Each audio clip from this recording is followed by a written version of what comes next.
All right, so now we're going to move on to our fourth plant. So plant D here.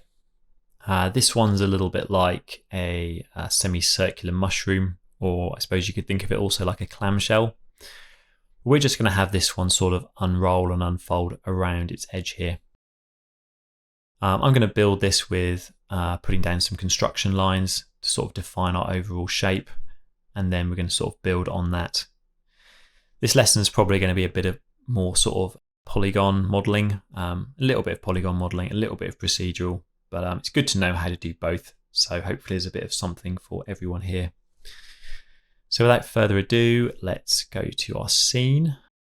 Let's go to our main object context. It's going to hide our plant B from the last lesson. I'm just going to hide our instances for now. Let's put down a new geo container. Let's call this one plant D. And let's just color that one green as well and dive inside. Make sure I've got hide other objects turned on.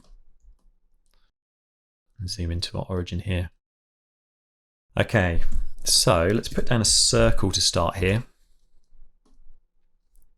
going to set this to be a polygon. I'm going to set it to be ZX. I'm going to give it about 18 segments, so 18 points around the edge. And I'm just going to bring down the scale way down to make it quite small, maybe around 0.02, I think. I'm going to make this be an open arc, so it's just a line. And I'm going to adjust these arc angles to kind of turn it more into an actual arc rather than a circle. So we can sort of trim it a bit like this, or we're just sort of adjusting the angle of our arc. If I copy this parameter and just make this other one over here be 360 minus paste relative reference, now we've linked these two, and so I can adjust one and sort of control them in sync. But I think about 50 degrees is going to work nicely here. So next, let's put down a resample. I'm actually not going to change our points here, so I'm not going to use maximum segment length. I'm not going to use maximum segments. So with both of those disabled, we're not actually changing our point count here. But I am going to come down and just enable our curve view attribute. So we've got our curve view running now along our spline. So we can see there. So I'm basically going to clone curves onto each point of our spine or spline here, and I want it to sort of follow the direction of our curve. I'm going to give it an up vector as well, so we're essentially going to use this to create our construction curves for our sort of clam shape here. So let's first create our normals and our up vector. So I'm going to put down a point wrangle, just do this by hand.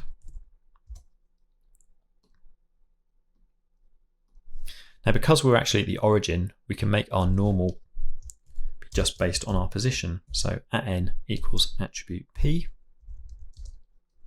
If we enable our normal display here, you can see we have now spread out our normals nicely around our circle like this. Now this only works because we're at the origin, because essentially we're saying we make our normal the direction of our point position based on our origin. So each one's sort of like facing in that direction, or facing away from the origin at least. If we were to put down a transform, for example, and move this around, it wouldn't work so well, but you can kind of get this idea of what it's doing, so you can see these normals will always point towards the origin. Also, if you were to scale this up, you can see as we increase the size of this, the normals actually get bigger and smaller. So first of all, we want to make sure that we are at the origin, so let's delete that. And let's also make these normals be a unit length of 1. So let's just normalize those. So we've got proper unit length normals now. I'm also going to create our up vector just to help with alignment. So I'm going to type v at up.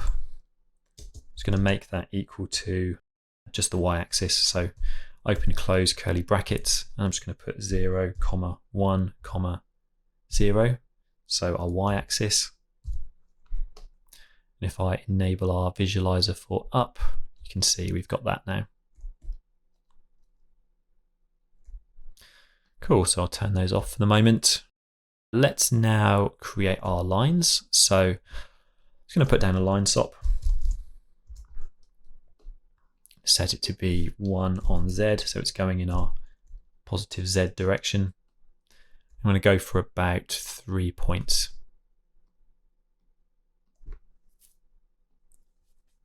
Let's come to our side view here, and I'm just going to press S to select.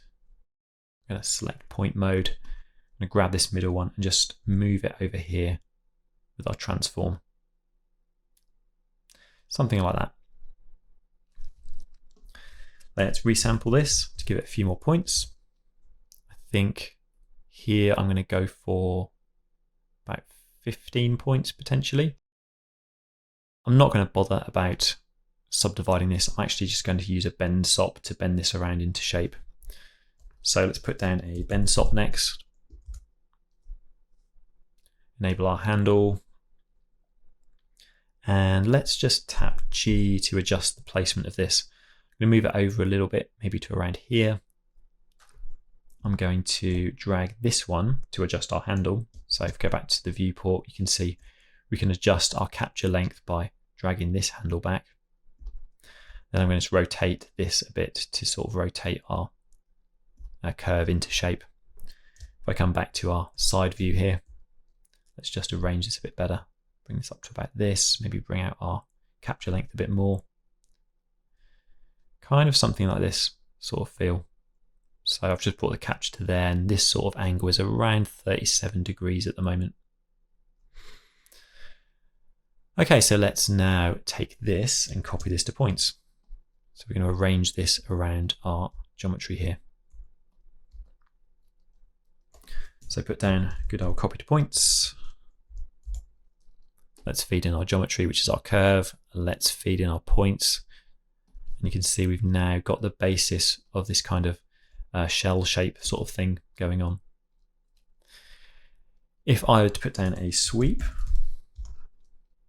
and if I plug these curves into our second input, it's actually going to do a loft, and it's going to connect all of these with our geometry. So we're now creating our geometry sort of through those lines. So already this is kind of a cool setup. You can come back up to the top here, change our arc angle. You've got this kind of setup like this. But next we're going to actually scale these lines that we have. So we're going to take these lines and we're going to scale them with P scale on our point to kind of bring in our shape so it comes wider around here and narrower around here. And we're actually going to do this based on our curve view, which we set up on our initial points. So if we come up here, just after where we set our normal, in fact, let's just call that set normal. I'm going to use attribute remap, which is a useful node. Put that in there. It's just going to allow us to sort of send one attribute to another and sort of re-ramp it. So the original name, we're going to use our curve view, and let's make our new name be P-scale. You can see we've now still got our curve view, but we've also got P-scale. And this is now going from 0 to 1 along our curve. And so we have this sort of shape. We now have this kind of geometry, which is already pretty interesting. Let's in fact come down to our curve here. And instead of just going from 0 to 1, I'm going to bring this one down. I'm going to select both of these and just bring up the value a little bit to about 0.05, just so we've got a little bit of thickness here at the bottom. Then I'm just going to deselect these 2 points by clicking on one. And then I'm just going to drag another point out into the middle. Let's just set that to be 0.5. So that's right in the middle. So you've now got this kind of leaf shape, which is another sort of cool little way of setting things up. We can sort of adjust this as we want, but again, let's leave this at 0.5 so it's perfectly symmetrical. 0.5, there we go. And I'm also just going to select all of these and just change this to be monotone cubic. You can of course try other ones. If you maybe make it Bezier, you can add extra points to shape it based on this. But I usually use this just for my personal preference. Okay, nice. Let's now adjust this now by giving it some more thickness. So I'm going to put down a poly extrude. I'm just going to bring this out a little bit. Oh, connect that to the right port here. Make sure that's connected at the end. Just going to give it a little bit of thickness here, maybe about 0.4. Just like that. And let's also output our back. So we've got back face too. Now I'm going to add some more detail on the inside of this, but let's first just subdivide this a bit more so we get some more geometry to work with. Let's smooth this out. I'm actually going to go back to our poly extrude here. I'm going to add a couple more divisions just to kind of tighten up that edge there. So let's just go to make that, say, 3. So we've now got a bit more geometry sort of holding that edge in place. So to add my detail to the interior, I'm actually going to select these primitives by hand to make a primitive selection, and I'm going to poly extrude that.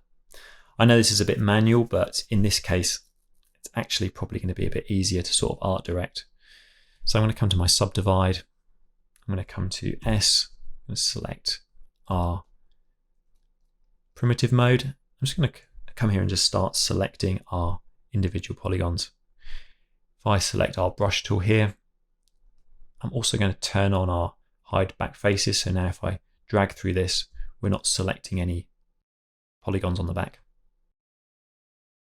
So I'm just going to start drawing in these sort of detailed lines a bit like this.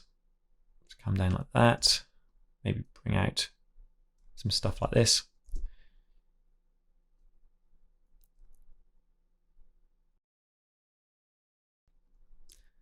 Really kind of down to personal preference. Whoops. Just make sure I'm holding Shift each time so we're adding to our selection. Also going to bring our radius down a little bit more so it's easier to sort of select ones down here. So I'm just going to go through, select some points here. You could potentially also maybe use like a noise or something, but to kind of create these patterns, it's actually far easier for me just to come in and select these ones than to spend time trying to find a way to create sort of a procedural setup for this. And I totally think that often, you know, this is the best way just to give yourself more sort of artistic control than trying to spend too long making a technical but procedural version that you may not use again. So I think something along these lines, just to give some interesting shapes, will do it. Let's go with that. So I'm going to tap tab in the viewport here, and I'm going to type poly extrude. Poly extrude, and just hit enter.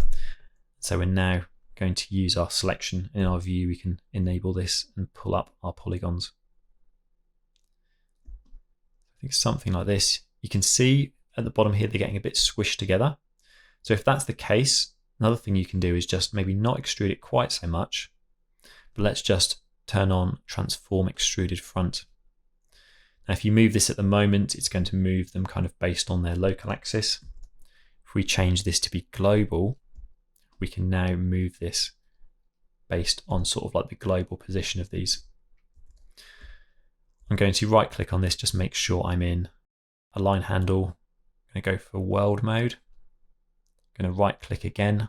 I'm going to disable this attach to geometry checkbox, which is going to allow me to sort of reposition our pivot point.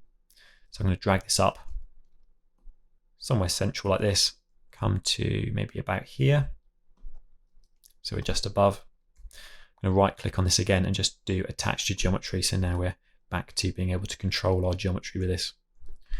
If I tap E, I can sort of scale these in a bit. Maybe move them back a little bit like this. And because we're scaling them in and moving them, it's actually not causing the sort of twisting effect that we had before. So I'm going to go like that. Of course, if we do change our geometry before we have this, so if we added more subdivisions in here, this is an issue, of course. So let's say if we go to subdivide and made this 2, you can see our nice setup we've just made is broken. So this is definitely something you need to be aware of. But as I say, sometimes having the sort of manual control for this makes a big difference for me. Also, if you do want to adjust this selection, we can just come to our poly extrude. We can click on our arrow here. This is going to reload our selection. We can come back in and we could even add some more in. So I could just press shift and just drag to create some extra bits there. And you can also unselect these by holding control just to drag across and unselect those. So with your new selection done, just tap enter and it's going to send that back to poly extrude. And so we now have this. Okay, so let's see what we need to do next. I'm going to subdivide this again to smooth this out. So let's put down another subdivide node here. Smooth that a little bit there. Now I also want to extrude a little bit of an edge around our edge of our sort of shell here. So I'm actually going to do this because we're now a bit more sort of poly modeling in our setup. I'm going to do this by hand as well. Let's just put down a group. I'm just going to select our group. So we're going to come here to your base group, click on this, come into this. I'm just going to select our edge. To do this, I can just, let's go to this laser pointer mode, which will just select a single polygon. If I hold A and just drag with the middle mouse button across 2 edges, you can see it creates an edge loop. You can go all the way around our edge. Now we can fill in one of these by just pressing Shift and H, and now we can flood fill either side of this. So if I just click on this, we've now grabbed this whole selection here. It's quite a nice quick way of doing it. It's not procedural, but it is very handy to have. Let's just tap enter to set that selection, and we'll just call this edge. Now let's just poly extrude that. We could probably have just not used the group and just done the poly extrude with the group in its group field, but never mind. So we're just going to drag this out a little bit here. I think something like that. Let's give it a little bit of an edge. I think that will work for us. So I'm just going to smooth this whole thing now, just to kind of soften this out a bit more because it's looking a bit sort of spiky in there. And I also want to sort of smooth out this edge a bit more. So this will help it feel a little bit more organic. So we're just going to put down a smooth sop, connect that one up. And we can in fact just adjust either our strength or our filter quality. Adjusting your filter quality is kind of like adjusting, I suppose, like the contrast in your edges that it's going to smooth out. So if I set this down to 1, we actually get quite a nice soft result here. Now just looking at this, I think I might just come back up to our poly extrude for our edge, which was this one. Maybe drag this out a little bit more so it's a little bit thicker. Could even add a division there.